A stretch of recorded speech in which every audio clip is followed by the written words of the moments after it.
প্রচুর পরিমাণে তাপদাহ চলতেছে। তো আমরা এই যে আমাদের ড্রাগন বাগান, এটা আমাদের ড্রাগন বাগানের এই যে অগ্রভাগ, এটা কিন্তু মোটামুটি আমরা 1 থেকে 1.5 সপ্তাহ আগে কেটে দিয়েছিলাম বা সেটে দিয়েছিলাম। দেখতে পাচ্ছেন প্রত্যেকটা ডগার মাথা কিন্তু এই যে ছাটা দেওয়ার পর এখানে যেটা দেখা যাচ্ছে যে মোটামুটি কিন্তু কুড়ি আসছে, এই যে ছোট ছোট হয়ে আছে। তো কুড়ি আসলে এখন সব থেকে যেটা ভয়, মানে সব থেকে এটা ঝুঁকির সম্মুখীন থাকে যে পিঁপড়ার। কারণ কি, এই যে আপনি একটু আগে আসেন, এখানে যদি আমরা একটু খেয়াল করি, যে জল জল দেখা যাচ্ছে না, আপনি দেখতে পাচ্ছেন এটা, এটা এই যে জল, হ্যাঁ আমি দেখতে পাচ্ছি। এই জায়গায় যদি জিহব্বা দেওয়া হয়, মানে একদম পিওর মধু। আপনার যদি ড্রাগন বাগান থেকে থাকে, এভাবে আপনি জিহব্বা দিয়ে দেখবেন, একদম কিন্তু মধু। আর আমরা সকলেই জানি যে যেখানে আপনার মিষ্টি থাকবে সেখানে কিন্তু পিঁপড়া আসবে স্বাভাবিক। বাগানের আশেপাশে যদি একটু খেয়াল করেন দেখতে পাবেন সব জায়গা কিন্তু একদম পরিষ্কার পরিচ্ছন্ন, তারপরেও কিন্তু শুধুমাত্র এই মধুর আশায় পিঁপড়া আপনার জমিতে আসবেই আসবেই।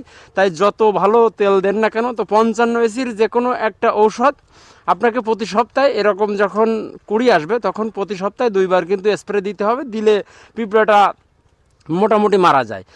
তো এখন যদি আপনি 55 স্প্রে না দেন, পিঁপড়া কী করবে, এখানে কিন্তু মধু খাবে, সাথে সাথে এই যে আপনার ফুলটাও কিন্তু নষ্ট হয়ে যাবে। আর দ্বিতীয়ত যেটা হয়ে থাকে, এই ফুলটা নষ্ট হয়ে যায় অতিরিক্ত যখন তাপদাহ চলে, তখন কিন্তু নষ্ট হয়ে যেতে পারে।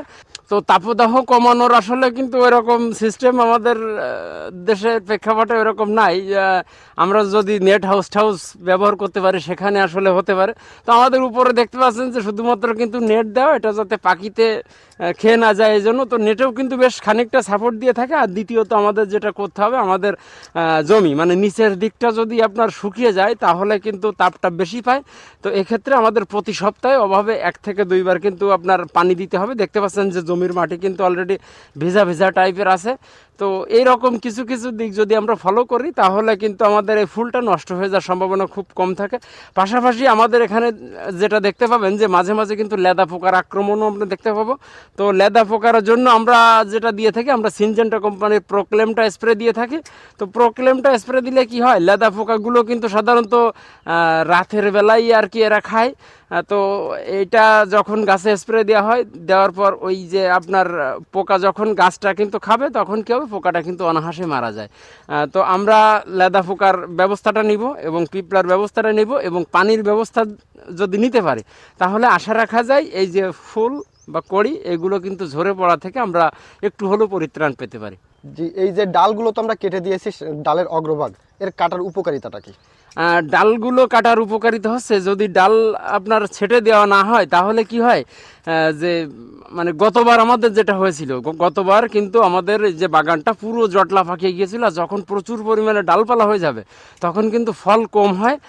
আর যে ডালের এই অগ্রভাগটা যদি আপনি কেটে ফেলেন, এবং এই যে দেখতে পাচ্ছেন এখানে যে ছোট ছোট ডগা বের হয়ে আসতেছে, হ্যাঁ, এগুলো কিন্তু সব ছেটে দেওয়া হচ্ছে, প্রতি সপ্তাহে ছাটা হয়। এগুলো যখন ছেটে দেওয়া হবে তখন কিন্তু এই যে কাটার মাথা থেকে সব ছোট ছোট আপনার যে কড়ি, সেই কড়ি চলে আসে। তো বাগান যদি থেকে থাকে এইভাবে যদি আসলে পরিচর্যা করা হয়, আমরাও নতুন, আমরাও যে একেবারে পুরনো তা না, আমাদের ড্রাগন বাগানের অভিজ্ঞতা আজকে 3 বছরের। তো মোটামুটি আমার এইটা মিলায় 3 বিঘা জমিতে কিন্তু ড্রাগন আছে। তো এবার আশা রাখতেছি যে মানে ওয়েদার যেমন আছে কিংবা গাছের কন্ডিশন যেটা দেখতে পাচ্ছেন, মোটামুটি আমরা আশাবাদী যে বছর আমরা আশানুরূপ ফল পাবো।